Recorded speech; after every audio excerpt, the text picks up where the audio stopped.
มื้อนี้นัดกับหมู่พากันสิไปนางแคมปิ้งลินสบายดีมื้อนี้ปู่เปี้ยวพาแซ่บสิมาแจกสูตรปิ้งเต๋อแซ่บแซ่บสำหรับคอยดอกว่าบ่ฮู้ว่าคนอื่นสิว่าแซ่บบ่สูตรนี้มันสูตรกินเร่งด่วนเด้อมาร์กไว้30นาทีหา1ชั่วโมงก็กินได้แล้วถ้ามาร์กไว้เกินนี้ห้ามฮ้องว่าเค็มแน่นอนก่อนอื่นเบิ่นเฮาก็สิมาล้างเต๋อก่อนเนาะล้างใส่เบกกิ้งโซดาให้มันขาวๆหลังจากล้างใส่เบกกิ้งโซดาแล้วเฮาก็มาล้างใส่เกลือคั่นเกลืออีกบาทนึงเพราะว่าเครื่องในไก่นี่คันเฮาล้างบ่สะอาดนี่นะมันสิมีกลิ่นคาวแล้วมันสิบ่แซ่บเลยหลังจากคั่นเกลือแล้วเฮาก็มาล้าง4-5น้ำพุ่นแหละล้างจนมันสะอาดจนเฮาพอใจพุ่นแหละล้างสะอาดหิมห้อยแล้วเฮาก็มาตัดเค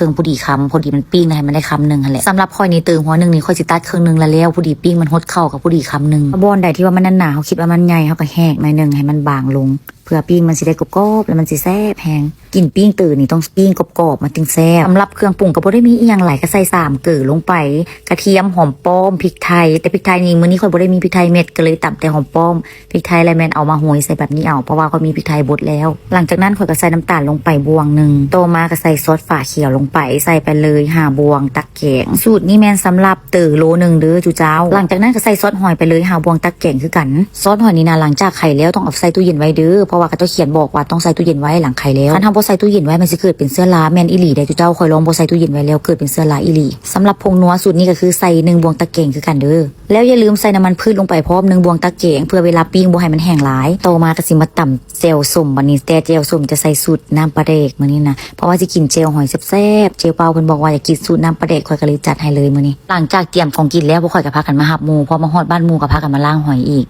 เบิ่งแม่จุเจ้าเจเปาน่ะเพิ่นจะต้มหอยน่ะเพิ่นจะใส่น้ำอีกข่อยก็เลยให้ไปว่าบ่ต้องใส่น้ำเขาบอกเพิ่นทีน้ำออกต้มหอยนะเฮาบ่จำเป็นต้องใส่น้ำก็ได้เพราะในหอยน่ะมันมีน้ำอยู่แล้วเวลาเฮาบ่ใส่น้ำแบบนี้นะเฮาต้มไปน้ำหอยมันจะคายน้ำออกมาแล้วมันจะคายขี้ดินออกมาขนาดต้มแบบบ่ใส่น้ำจักหยดนะหอยยังคายน้ำออกมาเกือบครึ่งหม้อเบิ่งแม่ส่วนเจเปาเพิ่นสิใส่น้ำไปอีกโอ้ยย่านล้นหม้อเลยหลังจากเกี่ยมของกินเรียบร้อยหมู่ข่อยก็มาตักน้ำก้อนเพราะว่าห้านเพิ่นขายเครื่องดีเบิ่งแม่หมู่ข่อยน่ะ2ผัวเมียนี่น่ะสิเอาตังอย่างไปนั่งแคมปิ้งว่าซั่นโอ้ยเขาบอกว่าบ่ต้องเอาไปเมียนคืนคือตังนี่ข่อยเกี่ยมมาครบเรียบร้อยแล้วหลังจากมาฮอดพากันเลือกบ่อนนั่งเลือกได้เรียบร้อยแล้วก็เกี่ยมสถานที่หมู่ข่อยผู้นี้เพิ่นเห็นขี้เหงื่อเขาเจ้ากองอยู่กับมากุ้มจูดขี้เหงื่อให้เขาเจ้าอีกมันหกโพดวิวบ่ได้ว่าซั่นดีก็มากุ้มต่อยกับไฟอยู่หั่นแหละต่อยจังได๋ก็ต่อยบ่ได้ลมมันแรงเด้เพราะว่าฟ้ามืดคือฝนสิตกนี่แหละพวกข่อยก็พากันหน้ามึนหน้าเลื่อมเด้ฟ้ามืดคือฝนสิตกนี่ก็พากันมานั่งแคมปิ้งพากันเว้าว่าบ่ตกดอกมันฟ้ามืดซื่อๆเบื้องนั้นยังแจ้งอยู่เพราะว่าก่อนหน้านี้ข่อยก็มาฝนก็คือสิตกแบบนี้แหละแต่ว่าฟ้าเบื้องนั้นหันแจ้งแล้วลมพัดมาสุดท้ายลมก็พัดไปฝนก็บ่ตกซ้ำมื้อนั้นน่ะแต่ว่ามื้อนี้บ่ฮู้ว่ามันสิตกหรือบ่ตกต้องมาลุ้นกันอีกบัดนึงแต่ว่าฟ้าครึ้มแบบนี้นะจุเจ้าเอ้ยบรรยากาศโคตรดีเลยบอกเย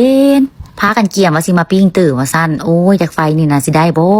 ใครแต่ว่ามื้อนี้น่ะบ่ได้ดังไฟเอาเตาแก๊สมาเตาปิ้งมาแล้วมื้อนี้น่ะก็บ่แม่นแต่พวกข่อยมาได้ก็มีหลายกลุ่มมาคือกันเพราะแต่พากันนั่งได้หน่อยนึงฝนก็ตกแล้วอยู่ฝากนั้นน่ะฝนตกบ่ทั่วฟ้าเบิ่งแม่มันตกแต่บ่อนเดียวทุกหมู่ข่อยเพิ่นก็พากันมานั่งเสียบเต๋อวันนี้ข่อยก็บ่ได้เฮ็ดหยังซอยหมู่นั่งถ่ายวิดีโออย่างเดียวเพราะว่าข่อยเป็นคนเกี่ยมมาแต่แรกๆแล้วนั่งบ่ฮอด10นาทีฝนก็เริ่มแยบๆลงมาแล้วพวกเพิ่นก็พากันกางเต็นท์บัดนี้น่ะพากันล้มกันว่าจังได๋ก็ได้มาแล้วลองกางเต็นท์เบิ่งก่อนว่าสิเอาฝนอยู่บ่บางทีฝนมันตกไล่แบ้ซื่อๆก็มีว่าซั่นเด้เบิ่งเหลียวไปเบิ่งนั้นยังแจ้งจังปางอยู่เว้ยเต้นอยู่รถเจเป้านี่นะคันฝนตกแล้วบ่มีลมนี่นะมันเอาอยู่ได้สามารถอยู่ได้ค่อยเคยไปวังเวียงมาแล้วฝนตกแต่ว่าบ่มีลมสามารถอยู่ได้แต่ถ้าตกแล้วลมแรงนี่อยู่บ่ได้เลยสุดท้ายมื้อนี้ฟ้าฝนก็บ่เป็นใจซ้ำเจ้าเอ้ยฝนตกแห้งพากันกู้เต้นมาตกแห้งบ่แล้วได้ฟ้าห้องเปียงปังเปียงปังอีกผู้ข่อยละย่านเนาะพากันนั่งอยู่กลางแจ้งแบบนั้นก็เลยพากันเกี่ยมย้ายมาบ้านหมู่ข่อยแล้วก็พากันได้มานั่งกินอยู่บ้านคือเก่าฮู้จังสิกินอยู่บ้านตั้งแต่แรกแล้วก็แล้วนี่เด้เตาปิ้งจุข่อยนะใส่เตาแก๊สเอาบ่ได้ใส่ไฟฟ้าบอนที่พวกข่อยมานี่นะมันบึงทัดหลวงเด้อจุเจ้าถ้าเฮาขี่มาแต่ดอนก่อยฮอดไฟแดงกะสิมราชมันเลี้ยวมาทางสีมาทางบ้านน้อยเสียงดาพี่เด้อขี่ลงมาซื่อๆใกล้สิฮอดขวาแล้วเลี้ยวลงขวามือเลยบอนข่อยลงนี่เด้อบอนนี่เลย